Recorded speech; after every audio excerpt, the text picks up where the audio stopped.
여러분, 만약 여러분이 계엄령 아래서 살아간다면 어떨 것 같으신가요? 군대가 거리를 통제하고 표현의 자유는 사라지고 모든 것이 제한되는 그런 상황 말이죠. 믿기 힘들겠지만 이런 계엄령 상태가 몇 년, 몇십 년씩 이어진 나라들이 있습니다. 도대체 왜 이런 일이 벌어진 걸까요? 오늘은 세계에서 계엄령이 가장 오래 지속된 나라 TOPO를 소개해드리겠습니다. 마지막 1위는 그야말로 충격적이니 끝까지 함께하세요.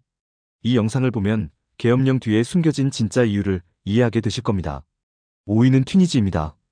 2011년 아랍의 봄의 발상지로 알려진 튀니지에서는 대규모 민주화 시위가 발생했고 당시 독재 정권을 무너뜨리는데 성공하며 중동에서의 민주화의 희망을 품게 했습니다.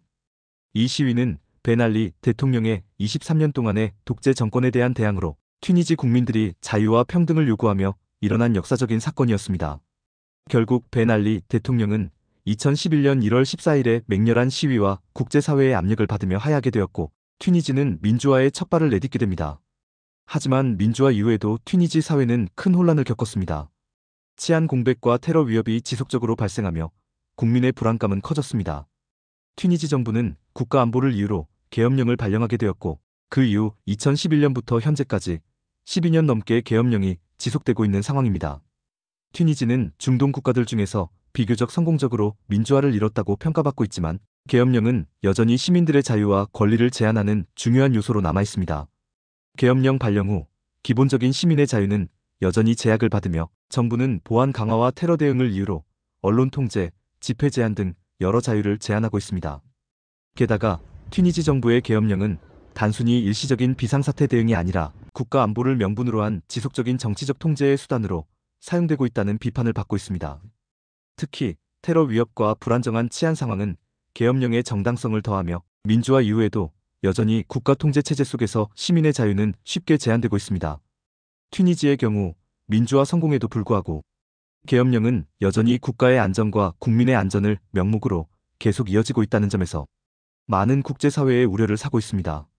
이로 인해 튀니지의 민주화 과정이 단순히 정치적 자유를 보장하는 데 그치지 않고 실제로는 국민의 권리가 여전히 정부의 통제 속에 존재한다는 현실을 시사합니다.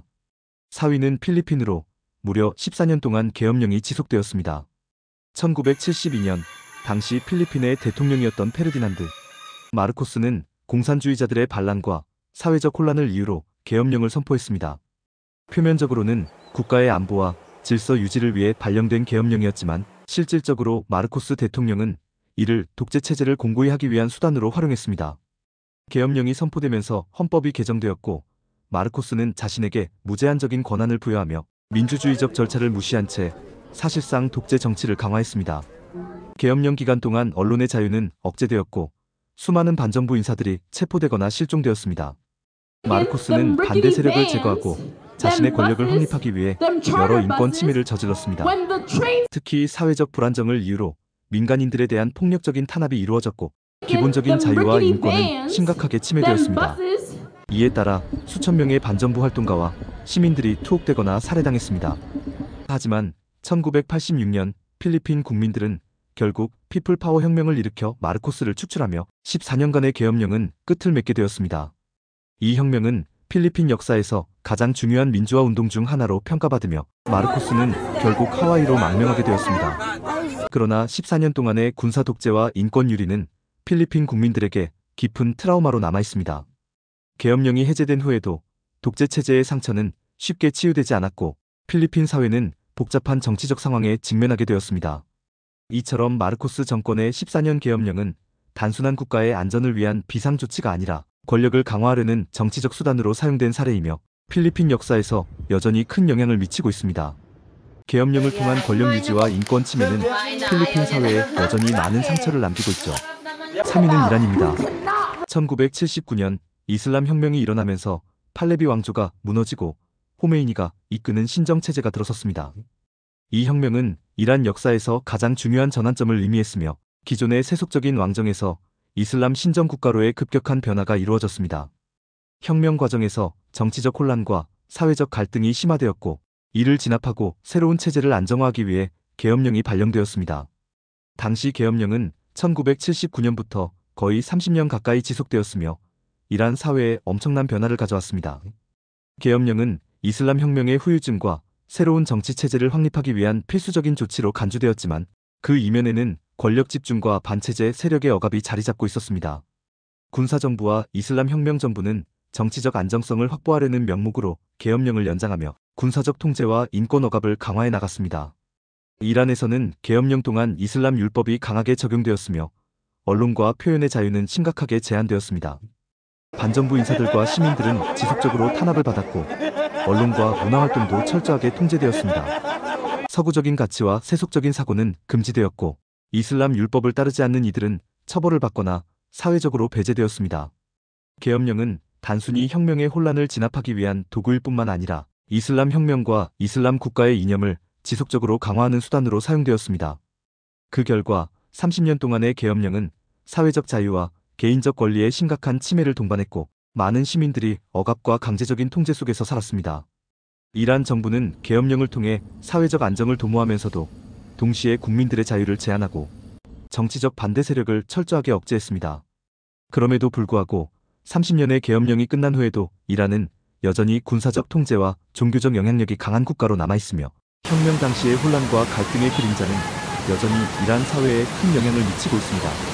이란의 계엄령 사례는 혁명적 전환기와 그로 인한 정치적 불안정 속에서 계엄령이 얼마나 오래 지속될 수 있는지를 잘 보여주는 사례입니다.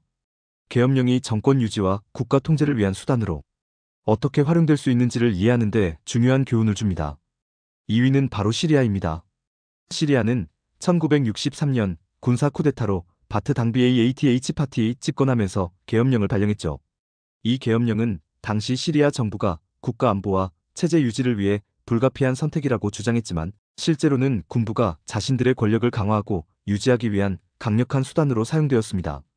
계엄령 발령 이후 시리아는 언론의 자유와 표현의 자유를 철저히 억압했습니다.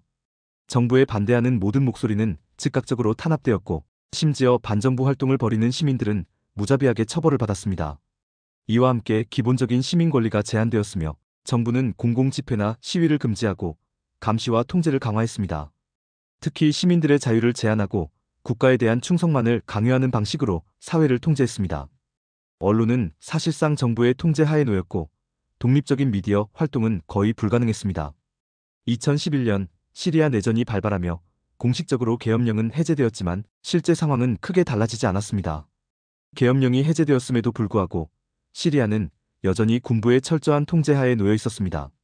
이내 내전의 격화와 더불어 정부는 계엄령을 철회한 후에도 사실상 60년 넘게 군부 통치가 지속되었고 이로 인해 시리아는 명목상 비상사태가 해제되었지만 여전히 정치적인 자유와 국민의 권리는 실질적으로 억압받고 있습니다. 또한 시리아 정부는 여전히 정권의 안정을 위협하는 세력들을 철저히 억제하고 군사적 통치는 계속해서 이어졌습니다. 시리아의 사례는 계엄령이 단순한 비상사태 대응이 아니라 정권 유지와 체제 보호를 위한 정치적인 도구로 활용될 수 있음을 잘 보여줍니다. 정치적 자유와 국민의 권리가 제한되면서 그들은 한 세대 이상을 군부의 억압 속에서 살아가야 했습니다. 시리아의 긴 계엄령 역사에서 군부의 권력은 비상사태가 끝난 후에도 변하지 않았고 국민들은 여전히 자유를 억압당하며 국가 통제 체제 하에서 살아가고 있다는 사실은 계엄령이 단순한 군사적 대응 이상의 의미를 가질 수 있음을 경고하는 중요한 사례로 남게 되었습니다. 1위는 바로 미얀마로 무려 63년 동안 계엄령 상태가 이어졌습니다. 1962년 군사 쿠데타로 집권한 리 윈니윈 정권은 국가의 안정을 명분으로 계엄령을 선포했습니다. 당시 정권은 국가 분열과 혼란을 방지한다는 이유를 내세웠지만 실제로는 군부가 정권을 독점하기 위한 강력한 통제 장치로 계엄령을 이용했습니다. 계엄령이 선포된 이후 미얀마의 군부는 이를 반복적으로 연장하며 국민의 자유를 억압했습니다. 특히 민주화 운동이 일어날 때마다 군부는 이를 강력히 탄압하며 정권을 공고했습니다. 대표적으로 1988년 민주화 항쟁, 즉 8888항쟁은 군부의 탄압이 얼마나 잔혹했는지를 보여줍니다. 수많은 시민이 거리로 나와 민주주의와 자유를 외쳤지만 군부는 무력을 동원해 수천 명을 학살하며 민주화 운동을 억눌렀습니다. 이 사건은 국제적으로도 큰 충격을 주었지만 군부는 그 이후에도 권력을 놓지 않고 계엄령 체제를 유지해왔습니다. 더욱이 2021년 군사 쿠데타는 미얀마를 다시 한번 혼란의 소용돌이에 빠뜨렸습니다. 당시 아웅산 수치 정부가 이끌던 민간 정권이 전복되었고 군부는 다시 계엄령을 선포하며 통치를 강화했습니다. 이로 인해 미얀마 국민들은 오랜 세월 동안 자유를 강탈당한 채 살아가야 했습니다. 언론은 통제되고 인터넷 사용마저 제한되었으며 반대 세력에 대한 탄압은 날로 심각해졌습니다. 현재도 미얀마는 군사정권 하에서 끊임없는 탄압과 불안정 속에 놓여 있으며 국민들은 민주주의를 되찾기 위해 끊임없이 싸우고 있습니다. 63년이라는 오랜 세월 동안 이어진 계엄령은 단순한 군사적 비상사태를 넘어 군부가 자신의 권력을 정당화하고 유지하는 데 이용한 수단이었습니다. 미얀마의 사례는 국민의 자유가 억압당하고 민주주의가 사라진 사회가 어떤 모습일지 잘 보여줍니다. 오늘날까지도 계속되고 있는 군부 통치와 계엄령의 현실은 세계적으로도 정치적 자유와 인권의 중요성을 다시 한번 일깨워줍니다.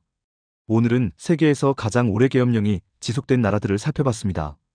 각 나라는 저마다의 정치적, 사회적 이유로 계엄령을 발동했지만 그 이면에는 국민들의 자유와 권리가 억압된 현실이 있었습니다. 여러분, 자유와 민주주의의 가치를 다시 한번 생각해보게 되지 않나요? 이 영상이 흥미로우셨다면 구독과 좋아요로 응원해주시고 댓글로 여러분의 생각도 남겨주세요. 그럼 다음 영상에서 또 뵙겠습니다. 감사합니다.